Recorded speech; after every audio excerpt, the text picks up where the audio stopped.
విపక్షాల ఉపరాష్ట్రపతి అభ్యర్థి గోపాలకృష్ణ గాంధీ నామినేషన్ వేస్తున్నారు. ఆ దృశ్యాన్ని మనం ఇప్పుడు లైవ్లో చూస్తున్నాం.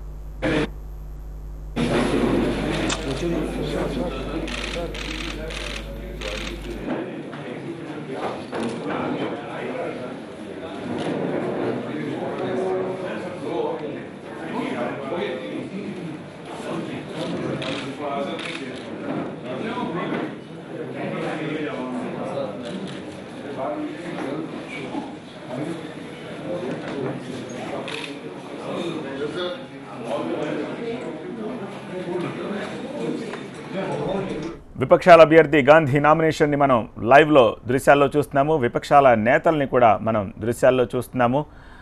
సోనియా గాంధీ, మన్మోహన్, రాహుల్ గాంధీ, ఇతర ముఖ్య నేతలు, ఇతర విపక్ష పార్టీల ముఖ్య నేతలందరినీ కూడా మనం దృశ్యాల్లో చూస్తున్నాము. కొద్దిసేపటి క్రితమే ఎన్డీఏ ఉపరాష్ట్రపతి అభ్యర్థిగా వెంకయ్యనాయుడు నామినేషన్ వేసిన విషయం మనకు తెలిసిందే. 11 గంటలకి సరిగ్గా 1 గంటన్నర సమయంలో విపక్షాల అభ్యర్థి కూడా తమ నామినేషన్ని దాఖలు చేసి అక్కడి నుంచి తిరిగి వెళుతోన్న దృశ్యాల్ని మనం చూస్తున్నాము. దీంతో పోటీ అనివార్యమైంది. ఇప్పుడు ఎవరికి ఎన్ని ఓట్లు వస్తాయన్న దాని మీదే ఇక చివరి అంకం మిగిలి ఉంది.